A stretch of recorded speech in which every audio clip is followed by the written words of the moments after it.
Our Philosophers, or a note about inheriting their wisdom and culture. You have a great family in time.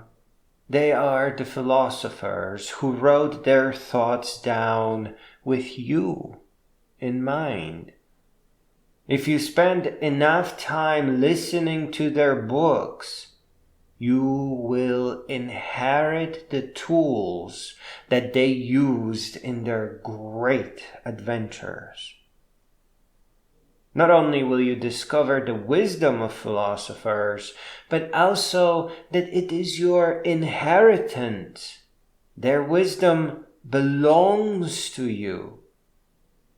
And to really understand a philosopher, you don't really study the book harder, but you get to know what they are like as a person. Just exactly the same way that you get to know adults when you were little, by asking, who would I need to be to act, to speak, to write like that?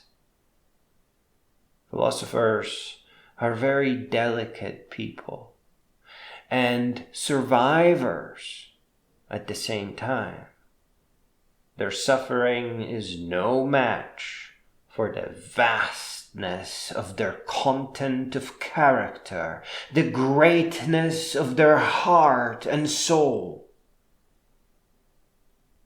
When you get to know a philosopher, a being who cared about you enough to share with you what she or he has learned, to spare you the worst of it, you will discover a friendship. That is what their books really are, an invitation to a friendship in time. To truly inherit from the works of philosophers, you must first use your heart. Memorizing facts belongs in school. Those meat processing plants of ineffective education that put everyone in debt. It means nothing of consequence here. You have to know the context of a philosopher's life and all their different epochs as they grow. What they wrote in their 20s is very different from what they wrote in their 70s. To fully get at the treasures in all the philosophy books, you must get to know the author. The same way you know your neighbor. You have to see them as a human being, as vulnerable, as worried, as thriving, and as vast as the impression that they have left on humanity. And when you do try to get to know a great being, you cannot help but to enter their culture. Your book friends, your philosophers, will bring you entire lifetimes of wisdom, and then hoist you up into their own culture of greatness. Here you will comprehend the road ahead of you, not just understand it. Reject fake education and self-educate by dancing between your noblest curiosities that will put what you learn into real-world context. And unlike a textbook, have you revisit time and again as your curiosities grab you by the button in eternal returns.